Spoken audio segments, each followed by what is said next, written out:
जनाब मोहम्मद इस्माइल बशारती साहब स्टेज पे तशरीफ़ फरमा, तमाम हमारे मुअज़्ज़िज़ मेहमानान, जहाँ तक मेरी आवाज़ जा रही है, मेरे दोस्तों, बुज़ुर्गों और मेरी पर्दा नशीन माँ बहनें, वक्त की कमी है। आज ये जो इलेक्शनी जलसा, पहला जलसा जो यहाँ लिया जा रहा है, एक यहाँ हमने किस चीज़ पार्टी का सपोर्ट करना, इसकी बुनियाद पे जलसा रखा गया है। बात बहुत सारी है, मैं अपनी बात बहुत मुख्तसर से करता हूँ कि हमारे साथ और ख़ास तौर से इस वार्ड के अंदर, इस इलाके के अंदर ऐसे लोग मौजूद हैं जो जिंदगी की 70 साल 80 साल की उम्रों तक पहुंच चुके हैं और ज्यादा बोलेंगे तो भी, लेकिन आज तक उन लोगों ने कांग्रेस के सिंबल पर वोट नहीं दिया। ऐसे भी लोग यहां मौजूद हैं। इसलिए हम लोगों को फैसला करने के लिए बहुत तकलीफ से गुजरना पड़ा। वो बोलते ना, एक मीठा जहर, एक कड़वा जहर, दो जहर है, एक जहर पीना है, मौत तो दोनों से हकीकत है। इलेक्शन की अहमियत क्या है, सिर्फ मुसलमानों को छोड़कर सब समझ चुके हैं। यहां तक के वो झोला उठा के घूमने वाला भी समझ गया है, बगैर मुसलमानों के नाम लिए वो इलेक्शन लड़ ही नहीं सकते। अभी बयान कहीं दे रहे कि फला यहां पे अगर इंडिया गवर्नमेंट आई तो पाकिस्तान में जश्न मनाया जाएगा, कहीं वहां जश्न मनाया जाएगा। अरे भैया, जितनी खुशी हिंदुस्तान में होगी दुनिया में किसी को नहीं होगी। तो मुसलमानों, मुझे सिर्फ आज के इस जलसे से आपको ये पैगाम देना है कि सारे इख्तिलाफ, हमारा जो स्लोगन है उसका मकसद ही है कि ये मत बोलो कि यार आज हमारी ये उम्र हो गई, हमने कांग्रेस को वोट नहीं दिया, इसको वोट नहीं दिया। सारे अपने इख्तिलाफ को बालाए ताक रखो। इख्तिलाफ के साथ सलीके से जीना ही इत्तेहाद का मतलब है। ये आज हमारा जो स्लोगन है। आज मुल्क किस हालात से गुजर रहा है, हमें इस पे ध्यान देना है। अगर हम लोगों ने इस टाइम चुके तो शहर के कुछ दानिश्वर लीडर बोलते, अब जितनी उनकी समझ है वो उतनी बात कर रहे कि इसके बाद धुलिया इलेक्शन और वो कट हो जाएगा, धुलिया अलग हो जाएगा, मालेगांव कम हो जाएगा। अरे भैया, मालेगांव और धुलिया छोड़ो, इलेक्शन ही बंद हो जाएगा, इलेक्शन होएगा ही नहीं। फिर गाड़ी में जो इलेक्शन खेलना, इसको वोट दे दो, उसको वोट दे दो, ये घर में ये बड़ा है, ये छोटा है, ये घर में करना।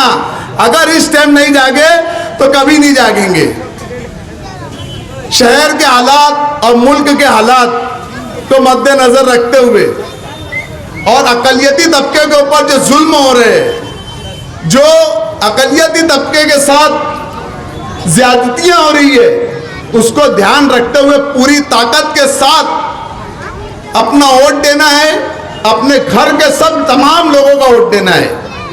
आप लोगों की यादी वार्ड नंबर 17, जिसमें किला, मोतीपुरा, गालिब नगर, इस्लामाबाद, रसूलपुरा, बोराबाग, शनिवार वार्ड, कल से ये यादी इस्लामाबाद संपर्क कार्यालय पे रहेंगी। शाम में 5 बजे से 10 बजे तक सब अपनी जिम्मेदारी समझकर वहां से अपनी अपनी स्लिप हासिल करें, क्योंकि ये भी एक बहुत बड़ी साजिश रची जा रही है। बाकायदा बीएलओ को ये बोला जा रहा है, तुम 10-20% बांट दो, वोट का सिर्फ हमको फोटो खींच के रिकॉर्ड पेश कर दो कि तुमने वोट स्लिप बांट दी है। ये एक मुसलमानों के साथ साजिश की जा रही है। तो इसलिए हमने ये पूरे इलाके की, और डॉक्टर साहब ने उनके इलाके की, माजिद हाजी ने उनके, जितना हमारी बिसात है, हम ये कोशिश कर रहे हैं कि ये शहर एक रिकॉर्ड बनाए कि हमें किस कम से कम, हालांकि ये इस्लामाबाद का रिकॉर्ड रहा है, ये एरिया का रिकॉर्ड है कि यहाँ 120% पुलिंग भी हुई है। किसी अखबार में हेडिंग लगी थी कि यार मुर्दों ने भी आकर वोट दे दिए। 1984 के इलेक्शन के अंदर मेरे बुजुर्गों को शायद याद होंगी ये बात। तो हमें दोबारा उस रिकॉर्ड को यहीं से तोड़ना है इंशाअल्लाह। और मैं अभी हमारे जिम्मेदारान पार्टी का ऐलान करेंगे, किसको सपोर्ट करना है उसका ऐलान करेंगे, लेकिन जिस उम्मीदवार का हम सपोर्ट करने जा रहे हैं, मैं इस जलसे के जरिए और आप लोगों की आवाज बनकर उस उम्मीदवार से ये अपील करता हूं कि भाई यहां से हिंदुस्तान आजाद हुआ, 3 मर्तबा छोड़ दिया जाए तो तकरीबन जितने भी इलेक्शन हुए हैं यहां से सेकुलर पार्टियां चुनकर गई है। ये 2 मर्तबा छोड़ दिया जाए तो ZM कांदोड़े, झांगरू मांगरू कांदोड़े, हसोमत भाई नाम है, MP था यहाँ का। अब हमारी मजबूरी थी, हम ऐसे वोट देते थे। हरिशंकर महाले, तो ये लोग आते थे और मुसलमानों की पूरी पूरी वोट लेकर एक तरफा। इस इलेक्शन के अंदर हम लोग समझते हैं कि ये इलेक्शन की कोई अहमियत नहीं है, यही इलेक्शन की अहमियत है, दूसरे इलेक्शन जाने दो। तो हमने झंगरू मंगरू कांदोड़े और हरिशंकर महाले को यहां से चुन कर दिया। तो हम जिस उम्मीदवार को सपोर्ट करने जा रहे हैं, इंशाअल्लाह ताला हालात बता रहे हैं कि ये उम्मीदवार चुनकर आएगा। ये शहर इस मर्तबा जिस बेदारी से शहर के अंदर जागरूकता है वोट देने की, तो मैं समझता हूं तमाम रिकॉर्ड्स इस शहर में टूटने वाले हैं। बिस्सी उठाने वालों के चक्कर में मत रहो, अपनी अपनी वोट, अपनी अपनी स्लिप हासिल करो। ये बिस्सी उठाने वाले इसको ब्लैकमेल उसको ब्लैकमेल कर रहे, हमारे पास तो कैंडिडेट नहीं आया, हमसे तो बात भी नहीं करा। अरे भैया, अभी किसको कोई बातचीत करने की जरूरत नहीं है, अभी सब लोगों की बात हो गई आम कि कहां बटन दबाना है। तो सिर्फ इसमें बेदारी में, और रह गई बात, मुझे बहुत बोला जा रहा कि यार फला ने तुम्हारे बारे में ऐसा बोला वैसा बोला, तो मुझे अभी ये 3 टप्परों से मुंह नहीं लगना है। जब वक्त आएगा, जब अभी ये हालात नहीं है, ये वक्त नहीं है इन लोगों के बारे में बोलने के लिए। जब वक्त आएगा, मैदान सजेंगे, स्टेज सजेंगे, और यहां बोलूंगा तो बोलेंगे अपने घर में बोल रहा, यहां बोलूंगा तो क्या बोलेंगे अपने घर में बोल रहा। तो इंशाअल्लाह ताला जब भी स्टेज जहां सजेंगे, इसके बाद या जब भी, तो इंशाअल्लाह तुम्हारे बहुत अच्छी से, जैसा तुम सवाल कर रहे हो ना, उससे अच्छा जवाब देना हमारे बुजुर्ग ने हमको सिखाया है। और इंशाअल्लाह ताला बहुत गोरखपुर और ये पूर्व मत करो भैया, यहाँ एक सोनापुर भी है। ये सब लोगों को बोल के बहकाओ का मत कि ये पूर्व वो पूर्व। अबे मैंने तो भैया सिर्फ सोनापुर का नाम सुना हुआ है, इसके ज्यादा कोई नाम अपने को कोई पूर्व का मालूम ही नहीं है। फिर मैं आप लोगों से अपील करता हूं और उस उम्मीदवार को कहता हूं कि अगर आप यहां से चुनकर जाते हैं तो आपको यहां पलट कर आना है।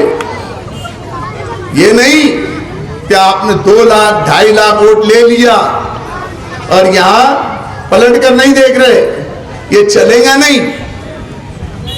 अगर तुमको यहां से पूरे हल्के में सबसे ज्यादा वोट तुमको मालेगांव शहर से मिलने वाली है, और अगर इस वोटों का तुमने इस्तेमाल किया, कहीं जाकर इन वोटों को तुमने बेच दिया, तो ये शहर के लोग फिर जानते हैं किसको उसको अपनी जगह कैसे बताना है। तो आप शहर पे खुसूसी ध्यान देंगे, शहर के तालीमी मामलात पर, बेगुनाह मुसलमानों की रिहाई के मामलात पर, रोजगार के मामलात पर, बहुत सारे मामलात हैं जिस पे पार्लियामेंट मेंबर का आज तक ध्यान नहीं रहा है। सिर्फ वोट लेकर जाते, दोबारा पलट कर नहीं आते।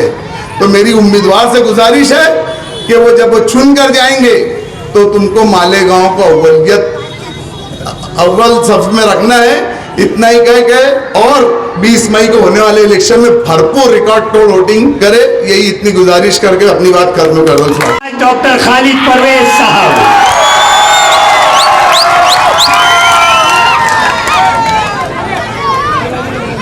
बिस्मिल्लाहिर्रहमानिर्रहीम। मैं मेरी बात शुरू करने से पहले एक ऐलान है कि आज हमें ये बताते हुए बहुत खुशी महसूस हो रही है कि गुरुवार वार्ड के एक जियाले, एक मेहनतकश और समाजी हैसियत रखने वाले नौजवान को मजलिस पासबान आइन जो है मजलिस की जानिब से गुरुवार वार्ड का यूथ का सदर नामजद कर रही है और उस शख्सियत का नाम है शेख आरिफ शेख शरीफ रेती वाले। मैं चाहूँगा कि इस ओहदा उन्हें नवाजा जा रहा है, तमाम लोग तालियों के साथ उनका इस्तेमाल करें। एक बार जोरदार तालियां भाइयों। आरिफ भाई को सदर अब्दुल मालिक और यूनुस ईसा साहब जो है लेटर पेश करें।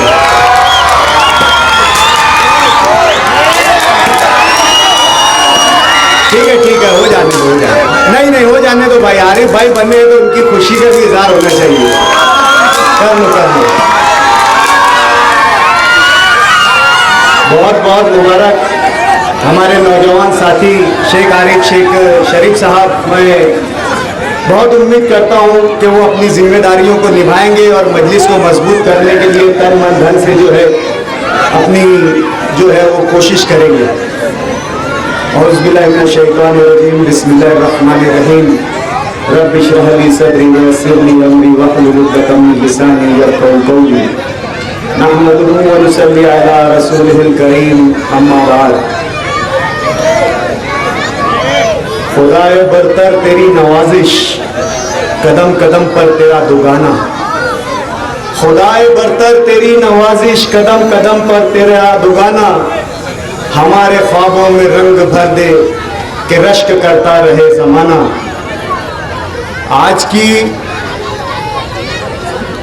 आज के इस पुरहुजूम जलसे के सदर,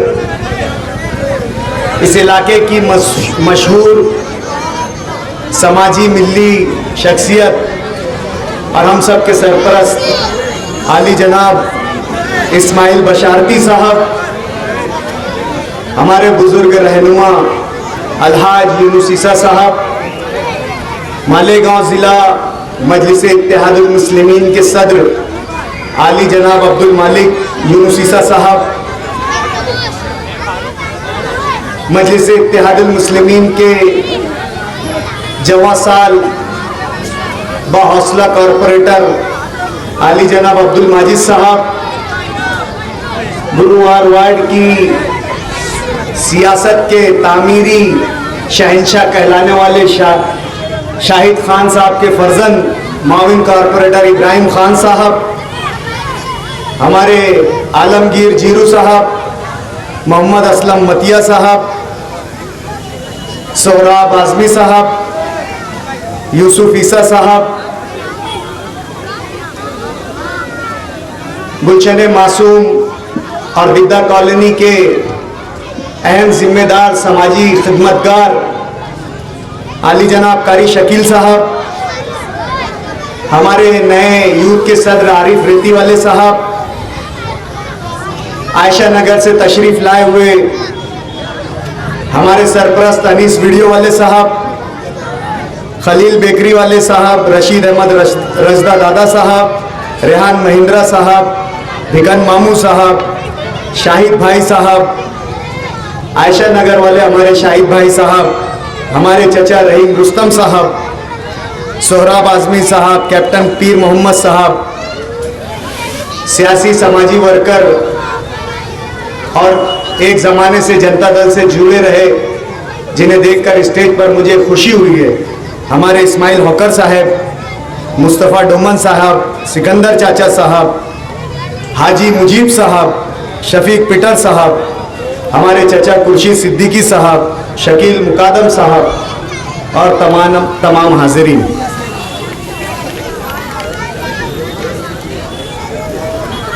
मीडिया सेल मजलिस इत्तेहादुल मुस्लिमीन के तमाम ही जिम्मेदारान और मजलिस पासबान आइन के चाहने वाले,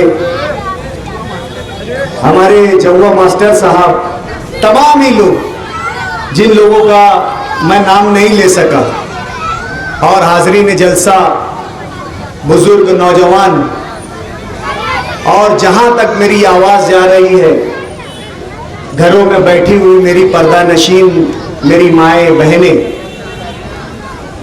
आज का ये जलसा 2024 में जो पार्लियामेंट के आम चुनाव होने जा रहे हैं और जिसकी पोलिंग आने वाली 20 मई को धुलिया पार्लियामेंट हलके की है, इस जिम्मन में लिया जा रहा है। और इस जलसे का एक मकसद, एक उन्वान ये भी है कि किस तरीके से मालेगांव हल्का सेंट्रल असेंबली में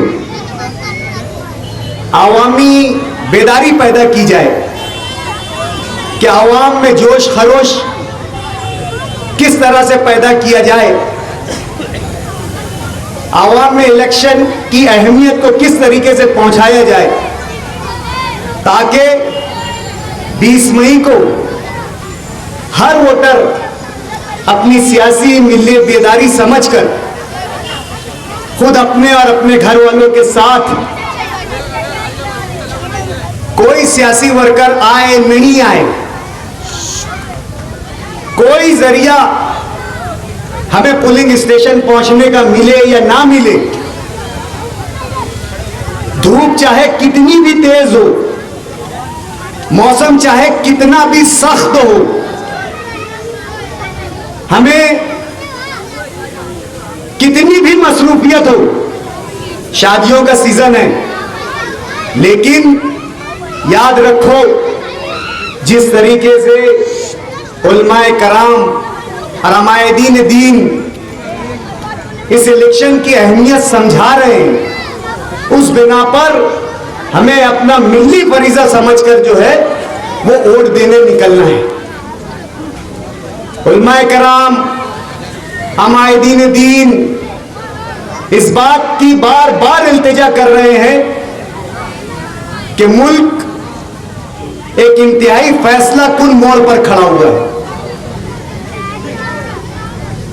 अब अगर हम नहीं जागे, हम बेदार नहीं हुए, हमने हमारी सियासी जिम्मेदारी को और हमारी वोट की कीमत को नहीं समझा, तो यकीनन ये इलेक्शन जो होगा, कहने वाले माहिरीन दानिश्वर ये कह रहे हैं कि अगर इस मर्तबा भी इंडिया अलायंस हुकूमत में आती है तो शायद ये इस मुल्क का जमहूरी आखिरी इलेक्शन है। सत्यपाल मलिक जो बीजेपी के ही एक अहम रुकन थे, कई बीजेपी के आईनी ओहदों पर बीजेपी के जरिए आए, कई आईनी ओहदों पर फायज थे, कश्मीर जैसी रियासत के गवर्नर थे और वो गवर्नर भी उन्हें बीजेपी ने बनाया था। लेकिन उनका कहना है कि डॉक्टर बाबा साहेब अंबेडकर के जरिए तैयार करदा आइन और दस्तूर जिसके हिसाब से यह मुल्क चलता है, अगर इलेक्शन में जरा भी गफलत हुई तो फिर यह इलेक्शन आखिरी इलेक्शन होगा। मल्लिकार्जुन खड़गे कांग्रेस के कौमी सदर हैं, उनका कहना है कि इस मर्तबा अगर हम वोट देने जा रहे हैं तो अपने दिल में यह ख्याल जरूर पैदा कर ले कि इस मर्तबा अगर एनडीए अलायंस की अगर हुकूमत आती है, बीजेपी और नरेंद्र मोदी की हुकूमत अगर आती है, तो ये वोट उनका आखिरी वोट होगा। ये आइन और दस्तूर को बचाने की लड़ाई है। ये इस मुल्क के कानून, संविधान और कॉन्स्टिट्यूशन को बचाने की लड़ाई है। ये एक पार्टी बमुकाबला दूसरी पार्टी नहीं है। ये इलेक्शन हमारा वजूद बमुकाबला बीजेपी है। ये इलेक्शन हमारी बका बमुकाबला बीजेपी है। ये इलेक्शन हमारी तशख़्ख़ुस बमुकाबला बीजेपी है। अगर हमने होश के नाखून नहीं लिए, अगर हमने बेदारी पैदा नहीं की और हम ये सोचते रह गए और हम इस ख्याल में रहे कि इलेक्शन आते हैं, इलेक्शन जाते हैं, इलेक्शन एक त्यौहार है, एक छुट्टी है, तो यकीन मानो मुस्तकबिल करीब में हमारी हैसियत बहुत जल्द मिट जाएगी। और इसकी वजह है, इसकी बिल्कुल एक वजह है, इतने बड़े जिम्मेदारान, इतने बड़े इंटेलेक्चुअल्स, इतने बड़े दानिश्वरान अगर ये बात कह रहे हैं और महसूस कर रहे हैं, जो जिम्मेदार है, जो माहौल को समझते हैं, जो कावानीन को समझते हैं, जो मुल्क की सतह पर होने वाले हालात को समझते हैं, जो बैनुल-अक़वामी सतह पर हालात जो पैदा होते हैं उनको समझते हैं, अगर वो दानिश्वरान ये बात कह रहे हैं तो वो बात गलत नहीं कह रहे हैं। कर्नाटक में बीजेपी के उम्मीदवार, पार्लियामेंट के उम्मीदवार, कानून साज अदारे का इलेक्शन लड़ने वाले उम्मीदवार, बीजेपी रियासती इकाई के जिम्मेदार, वो ये बात कह रहे हैं कि आने वाले 6 या 7 महीनों में आप देखोगे कि हिंदुस्तान ये हिंदू राष्ट्र बनेगा। आरएसएस का नाम आप तमाम जानते हैं और आरएसएस का मकसद भी आप तमाम लोग जानते हैं और आरएसएस की नीयत, आरएसएस का मैनिफेस्टो भी आप लोग जानते हैं।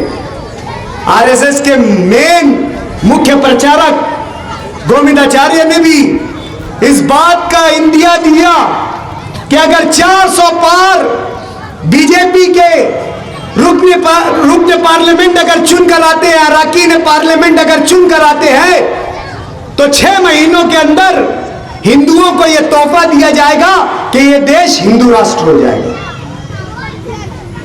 यकीनन इलेक्शन यौम एहतसाब है,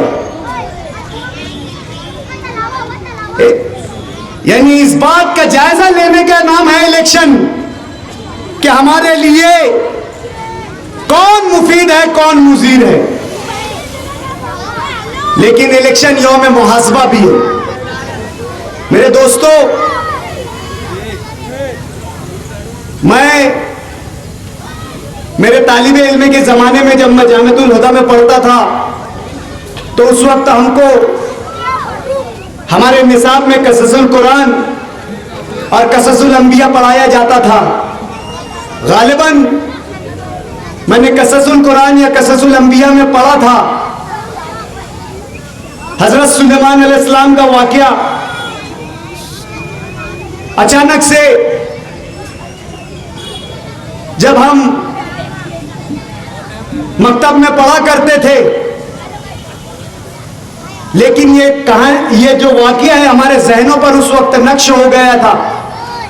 हमारे उस्ताद मोहतरम मौलाना रफीक पटेल साहब ने जब हमें ये वाक़या पढ़ाया था तो बचपन की वो यादें आज इन हालात में एकदम से उभर कर आ गई।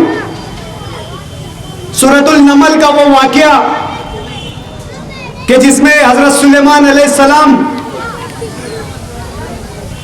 अपने लश्कर के साथ कूच कर रहे थे, कहीं जा रहे थे, मैदान में उनका क़याम हुआ। हज़रत सुलेमान अलैहिस्सलाम का लश्कर यहाँ पर बैठे हुए तमाम लोगों को उनकी नबूवत का ये मुआजिज़े का इल्म होगा कि हजरत सुलेमान अलैहिस्सलाम की हुकूमत इस दुनिया पे, इस जमीन पर बसने वाले तमाम चरिंद परिंद, जानवर, हैवान, जिन्नात, इंसान पर थी। आप तमाम की बातें जानते थे, तमाम की बोली जानते थे। तो मुख्तसर वाकया यह है कि जब उनका लश्कर कयाम कर रहा था और वो दोबारा मार्च, जो उनका लश्कर था वो मार्च रिज्यूम कर रहा था, वापस जाने के लिए जब आगे बढ़ रहा था, तो उन्होंने एक चींटी की आवाज सुनी। चींटी अपनी साथी चींटियों से कह रही थी कि हजरत सुलेमान का लश्कर आ रहा है। उस वक्त हाथी, घोड़े और कई ऐसी मखलूक रही होगी, हम तसव्वुर में कहते हैं कि डायनासोर, ये वो दीगर तमाम मखलूकें उस जो है लश्कर में शामिल रही होगी। तो हजरत सुलेमान अलैहिस्सलाम ने चींटी की आवाज सुनी। चींटी जो चींटियों की सरदार थी, वो भांपते कांपते अपनी साथी चींटियों से कह रही थी कि हजरत सुलेमान अलैहिस्सलाम का लश्कर आ रहा है। उन्हें नहीं मालूम कि हम यहां पर हमारी ग़िज़ाएं चुग रहे हैं, उन्हें इल्म नहीं है। उनके इस अजीम लश्कर के पैरों तले हम रौंदे जाएंगे, कुचल जाएंगे। जल्दी से हम हमारी बिलों में जो है वो कूच कर जाए ताकि उनके इस लश्कर से बच जाए। एक चींटी की तरफ हजरत सुलेमान अलैहिस्सलाम ने यह देखा कि वो चींटी की सरदार अपनी जान बचा सकती थी। वो अपने बिल में इस लश्कर को देखकर छुप सकती थी, लेकिन उसने अपनी जान जोखिम में डालकर तमाम चींटियों की जान की हिफाजत के लिए ऐलान किया और अपनी जान जोखिम में डालकर वो भी मैदान में आ गई। हजरत सुलेमान अलैहिस्सलाम को चींटी की फहम पर बहुत ही प्यार आया। और दोस्तों, चींटी के ये जज्बात, अपनी कौम के लिए कुर्बानी, अपनी कौम के लिए कुर्बानी का ख्याल अल्लाह रब्बुल इज्जत को इतना पसंद आया कि कौम, मेरे लोग, मेरी चींटियां। वो चींटी जिसने अपनी जान की परवाह भी नहीं की और निकल गई इतने बड़े लश्कर के साथ।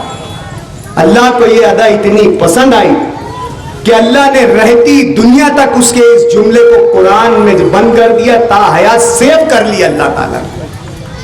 सिर्फ क्यों कि उसे अपनी कौम की फिक्र थी, अपनी बिरादरी की फिक्र थी, अपने लोगों की फिक्र थी।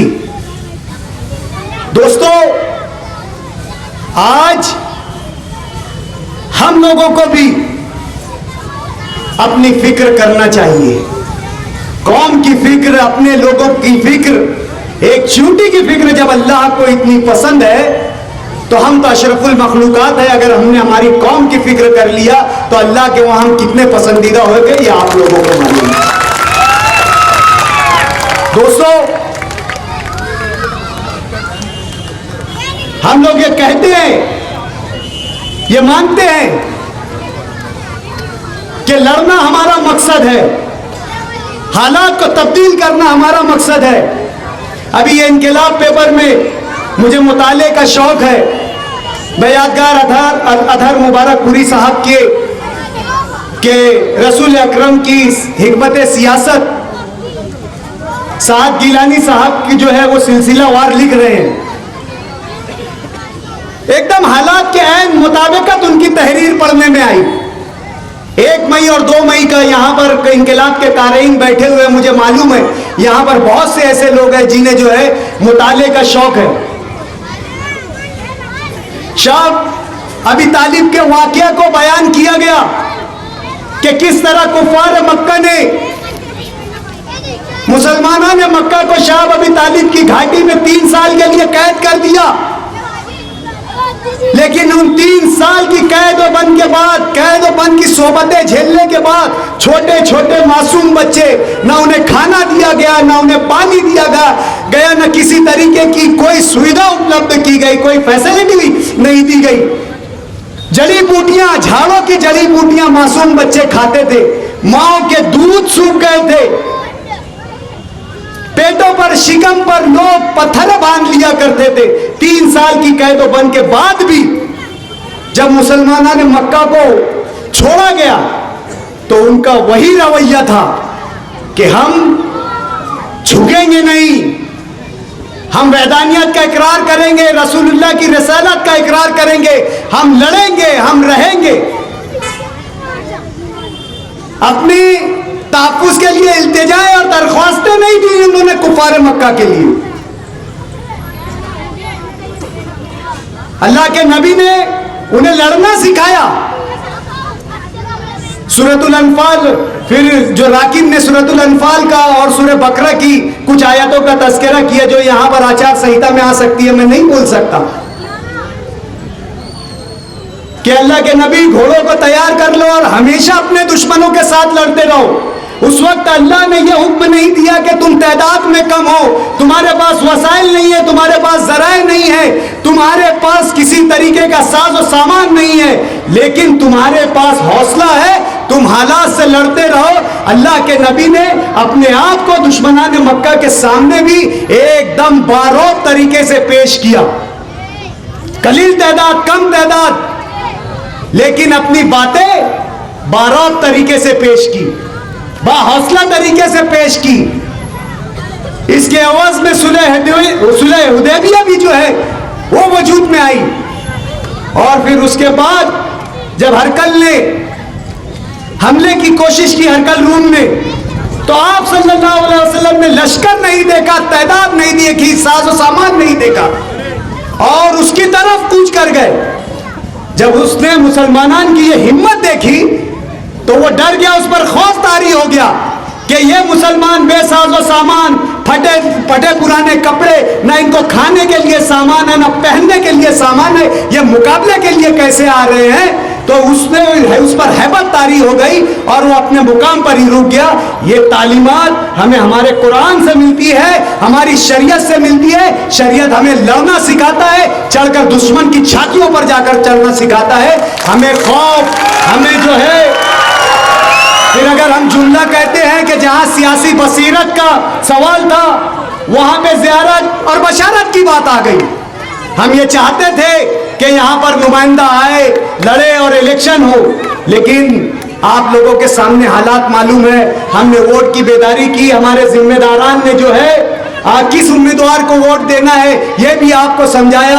हम कांग्रेस को सेक्युलर नहीं कहते, लेकिन एक मजबूत उम्मीदवार की हैसियत से यह ऐलान करते हैं कि 20 तारीख का जो इलेक्शन है, आने वाली 20 मई को आप तमाम लोग मुत्तहिद होकर कांग्रेस पार्टी का जो भी निशान है, मुझे उनका निशान नहीं मालूम, उस निशान पर शोभा ताई बच्चाओं के नाम के आगे मुहर लगाकर से जो है मजबूत उम्मीदवार को कामयाब करे।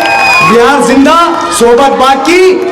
10 तारीख को सैलानी चौक में जलसा आम है, वहां पर तमाम बातों का जवाब दिया जाएगा। स्टेज पर बैठे हुए तमामी मजलिसे पासबान आईन के जिम्मेदारान, आज का ये जो जलसा है उसकी गरज गायत यह है कि अभी इस वक्त पूरे हिंदुस्तान के अंदर इलेक्शन का माहौल है और ये इलेक्शन जो होने जा रहा है ये हिंदुस्तान की तारीख का एक अहम तरीन इलेक्शन है। आप लोग अगर अपने टेलीविज़न से, अपने मोबाइल से, अखबारात के ज़रिए अगर खबरें सुनते होंगे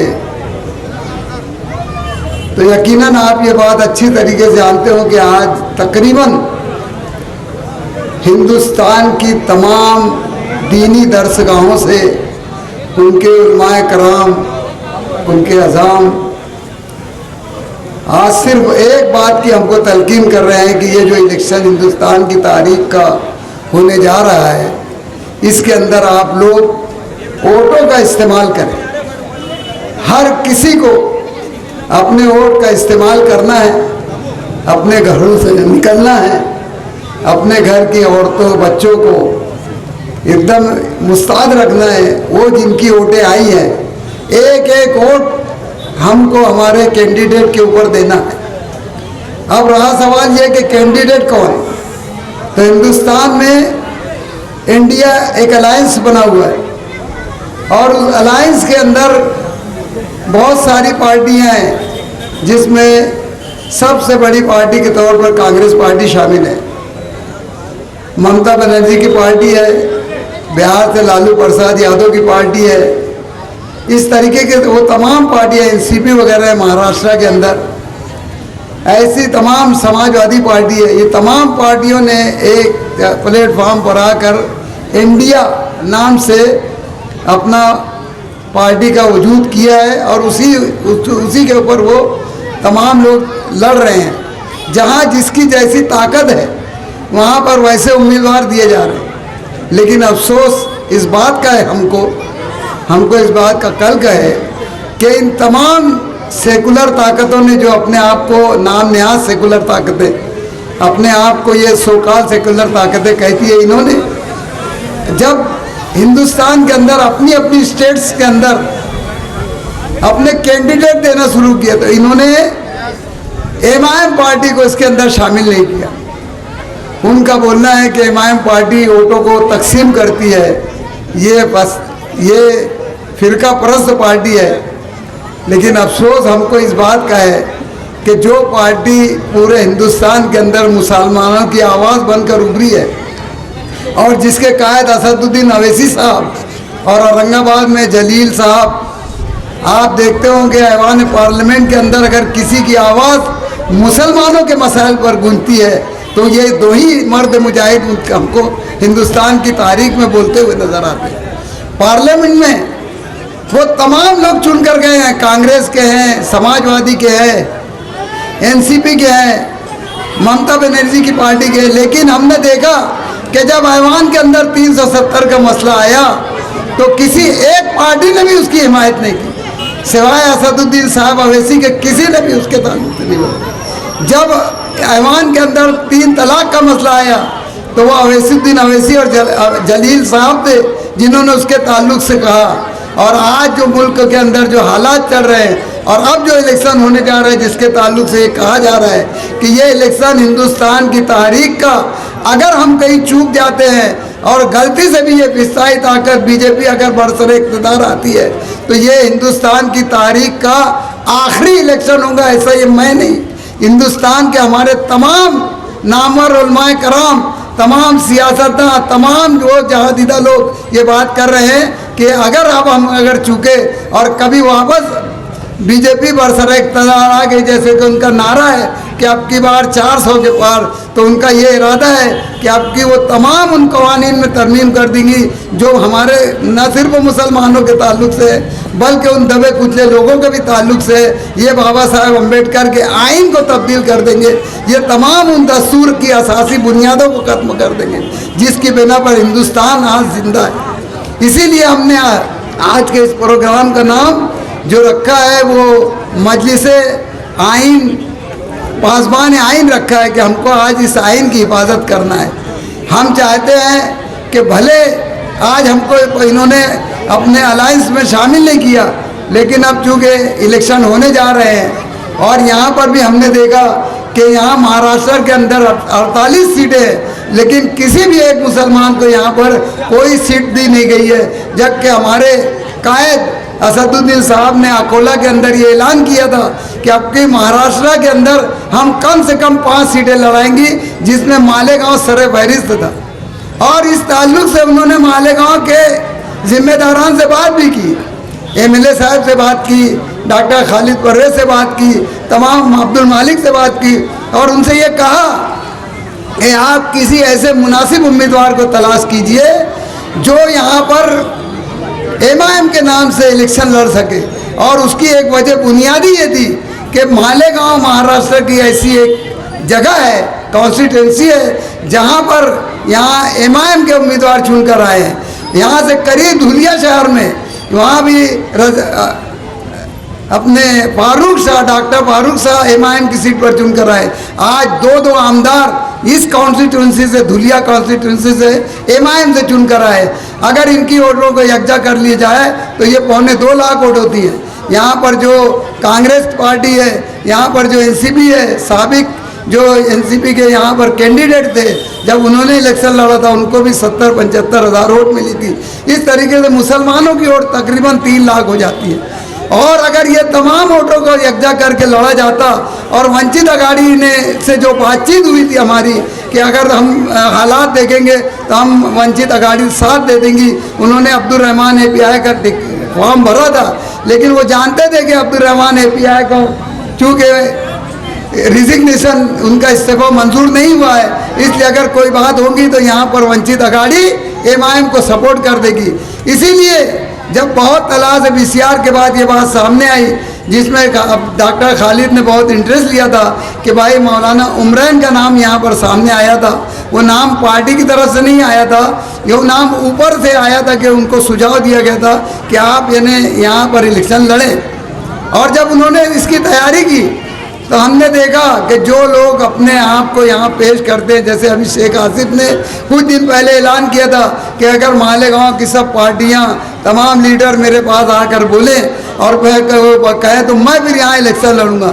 लेकिन जब मौलाना उमरैन की बात आई तो यही शेख आसिफ साहब के तेवर बदल गए, और आपने देखा कि मौलाना उमरैन बहुत हद तक तैयार हो चुके थे लड़ने के लिए। उनको ये बताया गया था कि इस तरीके से मालेगांव की वोटों का तवाजुन है, और इस तरीके से धुलिया में वोटे हैं, इस तरीके से डोडाचा में वोटे हैं, यहाँ से अपने सटाना में वोटे हैं। इन तमाम वोटों में मुसलमानों और वंचित को जोड़ लिया जाए तो तकरीबन 6-7 लाख वोटें होती थी। लेकिन आप लोगों ने देखा, और तकरीबन तमाम लोगों को ये बात मालूम है कि बाद में मौलाना उमरैन साहब ने अपना जो उम्मीदवारी का इरादा था वो उन्होंने तहक़्क़ुक़ कर दिया। उन्होंने ये कह दिया कि अब मैं इलेक्शन अभी नहीं लड़ूंगा, जबकि वो तैयार थे। अब उन्होंने किसके बोलने पर इलेक्शन वो नहीं लड़ा, ये आप लोग बखूबी जानते हैं, मैं किसी का नाम लेना होना नहीं जानता। बहरहाल जब ये मामलात आए, और आज इलेक्शन का जब हम नॉमिनेशन वगैरह का देखते हैं, सब तमाम स्क्रूटनी के बाद, तो हमारे सामने उम्मीदवार क्या रह गए? कोई नहीं। एक बीजेपी है और एक कांग्रेस पार्टी है, बाकी तो सब आज़ाद उम्मीदवार भर दिए हैं। वो API का फॉर्म मंसूख हो गया, उसका रद्द हो गया, अब मुकाबला इनमें है। अब ऐसे हालात में जहाँ पर हमको वोट देना लाजमी है, और हमारे उलमाए कराम इस बात पर यानी बहुत जोर दे रहे हैं कि तुमको वोट देना ही देना है, तो अब ऐसे नागज़ीर हालात में जहाँ वोट तो दे सकते, अगर हमने वोट नहीं दिया तो इसका मतलब इनडायरेक्ट हमने यानी बीजेपी और वैसाई ताकत को सपोर्ट कर दिया। इसलिए हमें अपने वोट का इस्तेमाल करना है। और जैसा कि हमारे लोग सब बोलते आ रहे हैं कि जब 2 बुराइयाँ हों, जिसको अहवलन बल्लातीन कहते हैं, अगर 2 बलाएँ हों तो उसमें से एक बला चुन लेना चाहिए जो छोटी हो। तो अब हमारे सामने कांग्रेस माने कि एक छोटी बला है, लेकिन हमको उसको वोट देना तय है, ऐसा मेरी राय है। अभी उसका ऐलान यहाँ नहीं हुआ। मैं ऐसा चाहता कि हमको अगर कोई फैसला करना है तो अब इसके सिवा हमारे को कोई दूसरा रास्ता नज़र नहीं आता। तमाम रास्ते मसदूद हो चुके हैं।